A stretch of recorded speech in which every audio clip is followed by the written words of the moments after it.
ಓಂ ಸದ್ಗುರುನಾಥ ಶರಣಂ ಜಯ ಜಯ.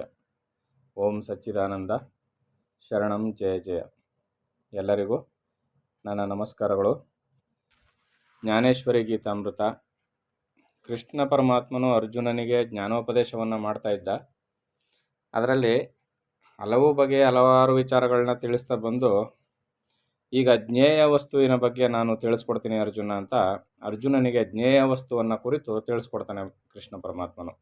ಜ್ಞೇಯ ವಸ್ತು ಅಂದರೆ ನಾವು ಏನು ದೇವರು, ಪರಮಾತ್ಮ, ಆತ್ಮತತ್ವ ಅಥವಾ ತತ್ವಜ್ಞಾನ, ಈಗೆಲ್ಲ ಏನು ಬ್ರಹ್ಮವಿದ್ಯೆ, ಬ್ರಹ್ಮತತ್ವ ಅಂತ ಏನೆಲ್ಲ ಹೆಸರಿನಿಂದ ಕರಿತೀವಲ್ಲ, ಇದನ್ನು ಆ ಪರಮಾತ್ಮ ತತ್ವವನ್ನು ಕುರಿತು ಅಂದರೆ ಆ ಜ್ಞೇಯ ವಸ್ತುವನ್ನು ಕುರಿತು ನಾನು ಹೇಳ್ತೀನಿ ಅಂತ ಹೇಳಿ ಕೃಷ್ಣ ಪರಮಾತ್ಮನು ಅದರ ವಿಚಾರವನ್ನು ತಿಳಿಸ್ಕೊಡ್ತಾ ಇರ್ತಾನೆ.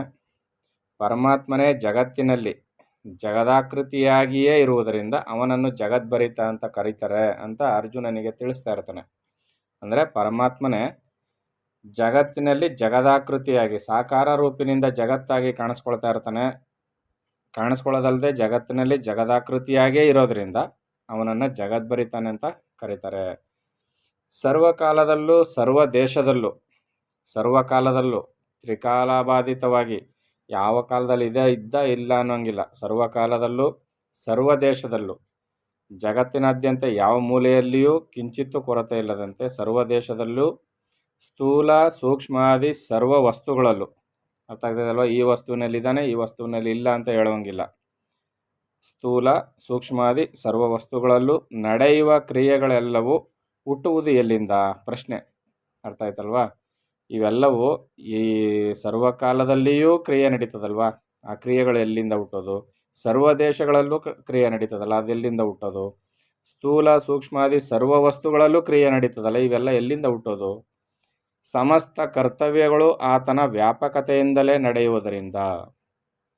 ಏನು ಹೇಳ್ತಾ ಇದ್ದಾರೆ ಈಗ? ಅದಕ್ಕೆಲ್ಲ ಉತ್ತರ ಸಮಸ್ತ ಕರ್ತವ್ಯಗಳು ಆತನ ವ್ಯಾಪಕತೆಯಿಂದ, ಪರಮಾತ್ಮನು ಎಲ್ಲ ಕಡೆ ವ್ಯಾಪಿಸ್ಕೊಂಡಿರೋದ್ರಿಂದ, ಅವನ ವ್ಯಾಪಕತೆಯಿಂದಲೇ ನಡೆಯುವುದರಿಂದ ಆತನನ್ನು ವಿಶ್ವಬಾಹು ಎಂದರು. ಪರಮಾತ್ಮನನ್ನೇನಂತ ಕರೆದ್ರು? ವಿಶ್ವಬಾಹು. ಯಾಕಂದರೆ ಸರ್ವಕಾಲ ಸರ್ವಾವಸ್ಥೆಗಳಲ್ಲಿ ಅವನು ವ್ಯಾಪಿಸ್ಕೊಂಡಿರೋದ್ರಿಂದ ಎಲ್ಲ ಕಾರ್ಯಗಳು ತನ್ನಿಂತಾನೇ ನಡೀತವೆ. ಅದಕ್ಕೆ ಅವನನ್ನು ವಿಶ್ವಬಾಹು ಅಂತ ಕರೆದ್ರು. ವಿಶ್ವಬಾಹುವಾಗಿರುವ ದೇವನೇ ನಿರಂತರವು ತನ್ನ ಹಸ್ತಗಳಿಂದ ಸಮಸ್ತ ಕ್ರಿಯೆಗಳನ್ನು ಮಾಡಿಸುವನು. ಅರ್ಥ ಆಗ್ತಿದೆ ಅಲ್ವಾ? ಪರಮಾತ್ಮನೇ ಸಮಸ್ತ ಕ್ರಿಯೆಗಳನ್ನು ಮಾಡಿಸ್ತಾನೆ ಅವನು. ಹೇ ಅರ್ಜುನ, ಒಂದೇ ಕಾಲದಲ್ಲಿ ಸರ್ವ ದೇಶದಲ್ಲೂ ಏಕಪ್ರಕಾರವಾಗಿ ಇರುವುದರಿಂದ ಅವನನ್ನು ಪಂಡಿತರು ಜಗತ್ತಿನಲ್ಲಿ ವಿಶ್ವಾಂಗ್ರಿ ಎಂದು ಕರೆದರು. ಪಂಡಿತರು ಅಂದರೆ ಇಲ್ಲಿ ಪೂಜೆ ಮಾಡೋರು ಅಂತ ಅಲ್ಲ, ಜ್ಞಾನಿಗಳು ಅಂತ ಅರ್ಥ. ಪಾಂಡಿತ್ಯವನ್ನು, ಬ್ರಹ್ಮಜ್ಞಾನವನ್ನು ತಿಳಿದಂಥ ಜ್ಞಾನಿಗಳು. ಅವರು ಏನಂತ ಕರೆದ್ರು? ಪರಮಾತ್ಮನನ್ನು ವಿಶ್ವಾಂಗ್ರಿ ಅಂತ ಕರೆದ್ರು. ಸೂರ್ಯನಿಗೆ ಅವಯವಗಳು, ನೇತ್ರಗಳು ಬೇರೆ ಬೇರೆಯಾಗಿರದಿದ್ದರೂ ಸರ್ವವನ್ನು ಪ್ರಕಾಶಿಸುತ್ತಾ ಪೂರ್ಣತೆಯಿಂದ ಏಕರೂಪನಾಗಿರುವಂತೆ ಪ್ರತ್ಯೇಕ ನೇತ್ರಗಳಿಂದ ಇರುವ ಈ ವಿಶ್ವದಲ್ಲಿ ಸರ್ವಜೀವ ರೂಪದಿಂದ ನೋಡುತ್ತಿರುವುದರಿಂದ ಅವನನ್ನು ವಿಶ್ವತಃ ಚಕ್ಷು, ಅರ್ಥ ಆಯ್ತಲ್ವಾ? ವಿಶ್ವತಃ ಚಕ್ಷುಷು ಅಂತ ಕರೆದ್ರು. ಇಂತಹ ಪರಮಾತ್ಮ ತತ್ವವೇ ಎಲ್ಲರ ಮಸ್ತಕದಲ್ಲಿ ವಿರಾಜಿಸುತ್ತಿರುವುದರಿಂದ ಅವನನ್ನು ವಿಶ್ವಮೂರ್ಧನೆನ್ನುವರು. ಉರಿಯುವ ಬೆಂಕಿಗೆ ಮುಖಗಳಿರದಿದ್ದರು ಅಗ್ನಿದೇವನೆನ್ನುವಂತೆ. ಹೌದಲ್ವಾ? ಅಗ್ನಿದೇವ ಅಂತ ಕರಿತೀವಿ. ಅಗ್ನಿದೇವನಿಗೆ ಅವಯವಗಳಿದಾವ, ಅಲ್ಲಿ ಅವನನ್ನು ದೇವ ಅಂತ ಕರಿತೀವಲ್ಲ, ಅದೇ ರೀತಿಯಲ್ಲಿ ಅವನನ್ನು ಅಗ್ನಿದೇವ ಅಂತ ಕರಿತೀವಿ.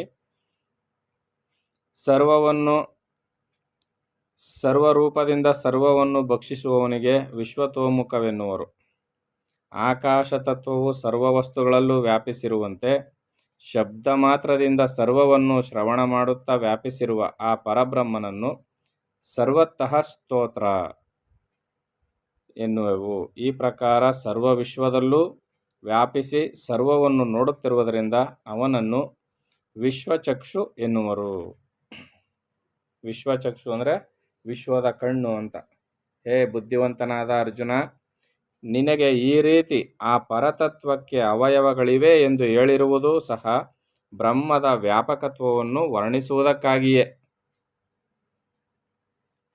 ಬುದ್ಧಿವಂತನಾದ ಅರ್ಜುನ ಅಂದರೆ ನಿನಗೆ ಹೇಳಿದ ತಕ್ಷಣ ಅರ್ಥ ಆಗುತ್ತೆ ಅರ್ಜುನ, ನಿನಗೆ ಈ ರೀತಿ ಆ ಪರತತ್ವಕ್ಕೆ ಅವಯವಗಳಿವೆ ಎಂದು ಹೇಳಿರುವುದೂ ಸಹ, ಪರತತ್ವಕ್ಕೆ ಅವಯವಗಳಿಲ್ಲ, ಅದು ನಿರಾಕಾರ.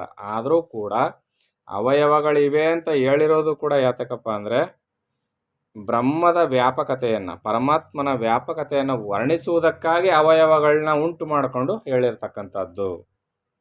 ಹಾಗಿಲ್ಲವಾದರೆ ರೂಪವಿಲ್ಲದವನಿಗೆ ರೂಪವನ್ನು, ಕೈ ಕಾಲು ಕಣ್ಣು ಮೊದಲಾದವುಗಳು ಇಲ್ಲದವನಿಗೆ ಅವಯವಗಳನ್ನು ವರ್ಣಿಸುವುದು ಸರಿದೋರುವುದೇ?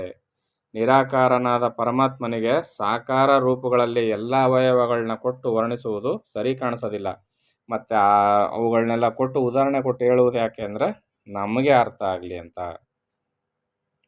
ಪರತತ್ವಕ್ಕೆ ಅವಯವಗಳೇ ಇರುವುದಿಲ್ಲ. ಸಾಗರವನ್ನು ನೋಡಲು ಕಿರಿಯ ತರಂಗಗಳನ್ನು ಹಿರಿಯ ತರಂಗಗಳು ನುಂಗಿದಂತೆ ಗೋಚರಿಸುವುದು. ಹೌದು ತಾನೆ? ಸಾಗರವನ್ನು, ಸಮುದ್ರವನ್ನು ನೋಡ್ತಾ ಇದ್ರೆ ಅಲೆಗಳು ಎದ್ದು ಬರ್ತಾ ಇರ್ತದೆ. ಚಿಕ್ಕ ಚಿಕ್ಕ ಅಲೆಗಳನ್ನ ದೊಡ್ಡ ದೊಡ್ಡ ಅಲೆಗಳು ಬಂದು ನುಂಗಿದಂತೆ ಕಾಣ್ತಾ ಇರ್ತದೆ. ಆದರೆ ತೆರೆಗಳಲ್ಲಿ ಅಂತರವಿದೆಯೇ? ಇದು ದೊಡ್ಡದು, ಇದು ಚಿಕ್ಕದು, ಇದು ಬೇರೆ ಅಂತ ಅಂತರವಿದೆಯೇ? ಸಾಗರದ ನೀರಲ್ಲಿ ಯಾವ ಅಂತರವೂ ಇಲ್ಲ. ಆ ಅಲೆಗಳು ಚಿಕ್ಕದು ದೊಡ್ಡದಾಗಿ ಕಾಣೋದ್ರಿಂದ ನಮಗೆ ಅದು ವ್ಯತ್ಯಾಸವಾಗಿ ಕಾಣ್ತದೆ. ಶರದಿಯ ರೂಪವೇ ಆದ ತರಂಗಗಳು ಸಾಗರವನ್ನು ಬಿಟ್ಟು ಇರಬಲ್ಲವೇ? ಹೌದು ತಾನೆ? ಸಮುದ್ರದ ರೂಪವೇ ತರಂಗಗಳು, ಅವು ಸಾಗರವನ್ನು ಹೊರತುಪಡಿಸಿ ಇಲ್ಲ. ಇದರಂತೆ ಬ್ರಹ್ಮವೇ ಜಗತ್ತಿನಲ್ಲಿ ಭರಿತವಾಗಿರುವುದು ಅಂದರೆ ಎಲ್ಲ ಕಡೆ ಅದೇ ವ್ಯಾಪಿಸ್ಕೊಂಡಿರೋದ್ರಿಂದ ವ್ಯಾಪ್ಯ ವ್ಯಾಪಕವೆಂಬ ಭೇದವಿರುವುದಾದರೂ ಎಲ್ಲಿ? ಶಾಸ್ತ್ರಸಮ್ಮತವಾಗಿ ವಿಚಾರಿಸಿದರೆ ಭೇದವನ್ನು ಕಲ್ಪಿಸುವುದಾದರೂ ಶಿಷ್ಯವೃಂದಕ್ಕೆ ಯಥಾರ್ಥವನ್ನು ಬೋಧಿಸಬೇಕೆಂಬ ಉದ್ದೇಶದಿಂದವೇ?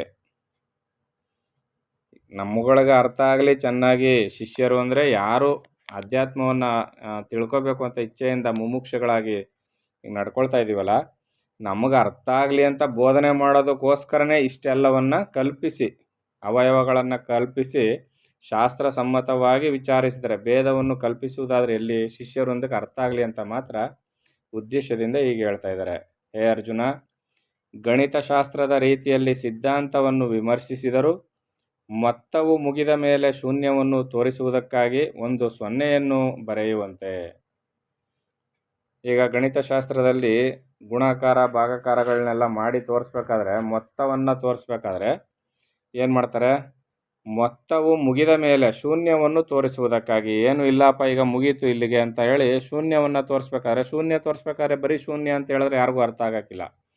ಅದಕ್ಕೆ ಏನು ಮಾಡ್ತಾರೆ? ಒಂದು ಸೊನ್ನೆ, ಒಂದು ವೃತ್ತಾಕಾರದಲ್ಲಿ ಒಂದು ಗೆರೆಯನ್ನು ಎಳೆದು ಇದು ಸೊನ್ನೆ, ಇದು ಶೂನ್ಯ ಅಂದರೆ ಇಲ್ಲೇನೂ ಇಲ್ಲ ಅಂತ ಅರ್ಥ ಅನ್ನೋದನ್ನು ತೋರಿಸ್ತಾರಲ್ಲ. ಈ ರೀತಿಯಲ್ಲಿ ಅದ್ವೈತ ಬ್ರಹ್ಮವನ್ನು ನಿರೂಪಿಸುವುದಕ್ಕಾಗಿ ದ್ವೈತ ಭಾಷೆಯನ್ನು ಉಪಯೋಗಿಸಬೇಕಾಗುವುದು. ಅರ್ಥ ಆಗ್ತದೆ ಅಲ್ವಾ? ಅದ್ವೈತ ಭಾಷೆಯನ್ನು ನಿರೂಪಿಸುವುದಕ್ಕಾಗಿ. ಈಗ 2ರಿಂದ 2 ಕಳೆದ್ರೆ ಏನು ಉಳಿಯೋದು? ಏನೂ ಇಲ್ಲ. 2ರಿಂದ 2 ಕಳೆದ್ರೆ ಮುಗೀತು, ಏನೂ ಇಲ್ಲ. ಆದರೆ ಏನೂ ಇಲ್ಲ ಅನ್ನೋದನ್ನು ತೋರ್ಸೋಕ್ಕೋಸ್ಕರ ಸೊನ್ನೆ ಅಂತ, ಆ ಸೊನ್ನೆ ಒಂದು ವೃತ್ತಾಕಾರದ ಗೆರೆಯನ್ನು ಎಳೆದು ಸೊನ್ನೆ, ಏನೂ ಇಲ್ಲ ಅಂತ ತೋರಿಸೋ ರೀತಿಯಲ್ಲಿ ಇಲ್ಲಿ ಏನಾಗುತ್ತೆ ಅಂದರೆ ಅದ್ವೈತ ಬ್ರಹ್ಮವನ್ನು ನಿರೂಪಿಸುವುದಕ್ಕಾಗಿ ದ್ವೈತ ಭಾಷೆಯನ್ನು ಉಪಯೋಗಿಸಬೇಕಾಗುವುದು. ನಿರಾಕಾರವಾದ ಬ್ರಹ್ಮತತ್ವವನ್ನು ವಿವರಣೆಯನ್ನು ಕೊಡಬೇಕಾದ್ರೆ ಇಲ್ಲೇನು ಮಾಡ್ತಾರೆ?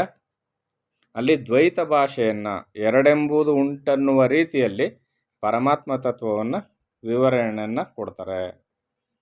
ಅದೇ ಇಲ್ಲಿ ಈಗ ತಿಳಿಸ್ಕೊಡ್ತಾ ಇರೋದು. ಮತ್ತು ಈ ರೀತಿಯಾದ ಸಿದ್ಧಾಂತವನ್ನು ತೊರೆದರೆ ಗುರು ಶಿಷ್ಯ ಆಚಾರಾದಿಗಳೆಲ್ಲವೂ ಮುಳುಗುವು. ಈಗ ಅಕಸ್ಮಾತ್ ಈ ರೀತಿಯಲ್ಲಿ ಹೇಳದೆ ಹೋದರೆ ಏನಾಗುತ್ತೆ ಅಂದರೆ ಗುರು ಶಿಷ್ಯರ ಸಂಬಂಧಗಳಾಗಲಿ ಆಚಾರಾದಿಗಳೆಲ್ಲ ಮುಳುಗಿ ಹೋಗ್ತವೆ. ಯಾಕಂದರೆ ಒಬ್ರಿಗೂ ಏನೂ ಅರ್ಥ ಆಗೋದಿಲ್ಲ. 2ರಿಂದ 2 ಕಳೆದ್ರೆ ಏನೋಯ್ತು? ಶೂನ್ಯ ಉಳಿತು ಅಂದರೆ ಶೂನ್ಯ ಅಂದರೆ ಏನು ಅಂತಲೇ ಗೊತ್ತಾಗೋದಿಲ್ವಲ್ಲ. ಆ ರೀತಿಯಲ್ಲಿ ಬರೀ ಅದ್ವೈತವನ್ನು, ನಿರಾಕಾರವನ್ನು ಬೋಧನೆ ಮಾಡಿದ್ರೆ ಶಿಷ್ಯನಿಗೆ ಏನೂ ಕೂಡ ಅರ್ಥ ಆಗೋದಿಲ್ಲ. ತತ್ವಬೋಧೆಯು ಇಲ್ಲದಂತಾಗಿ ಅದ್ವೈತ ವಿಷಯದ ಭಾಷೆಯು ಮುಗಿಯುವುದು. ವೇದಗಳೆಲ್ಲವನ್ನೂ ದ್ವೈತ ಮುಖದಿಂದಲೇ ವರ್ಣಿಸುತ್ತಾ ಅದ್ವೈತ ತತ್ವವನ್ನು ಸಿದ್ಧಪಡಿಸುವುದರಿಂದ ಇಂದ್ರಿಯಗಳಿಗೆ ಗೋಚರಿಸುವ ವಿಷಯಗಳೆಲ್ಲದರಲ್ಲಿಯೂ ಬ್ರಹ್ಮವಸ್ತುವು ವ್ಯಾಪಿಸಿದೆ ಎಂದು ನಾನು ಹೇಳುವೆನು. ಅರ್ಥ ಆಗ್ತಿದೆ ಅಲ್ವಾ? ಇಂದ್ರಿಯಗಳಿಗೆ ಗೋಚರಿಸುವ ವಿಷಯಗಳೆಲ್ಲದರಲ್ಲಿಯೂ ಬ್ರಹ್ಮವಸ್ತು ವ್ಯಾಪಿಸಿದೆ, ಎಲ್ಲದರಲ್ಲೂ ವ್ಯಾಪಿಸಿದೆ ಬ್ರಹ್ಮವಸ್ತು. ಅದನ್ನು ತೋರಿಸ್ಕೊಡೋದಕ್ಕಾಗಿಯೇ ಇಲ್ಲಿ ದ್ವೈತ ಅದ್ವೈತಗಳನ್ನು ಒಂದು ಮಾಡಿ ತೋರಿಸ್ತಾ ಇದ್ದಾರೆ ಅಂತ ಇಲ್ಲಿ ಪರಮಾತ್ಮ ಹೇಳ್ತಾ ಇದ್ದಾನೆ. ಇನ್ನು ಮುಂದಿನ ವಿಚಾರವನ್ನು ಮುಂದಿನ ಆಡಿಯೋದಲ್ಲಿ ನೋಡೋಣ. ಎಲ್ಲರಿಗೂ ಒಳ್ಳೆಯದಾಗಲಿ. ಓಂ ಸದ್ಗುರುನಾಥ ಶರಣಂ ಜಯ ಜಯ. ಓಂ ಸಚ್ಚಿದಾನಂದ ಶರಣಂ ಜಯ ಜಯ. ಹರಿ ಓಂ ತತ್ಸತ್. ಹರಿ ಓಂ ತತ್ಸತ್. ಹರಿ ಓಂ ತತ್ಸತ್.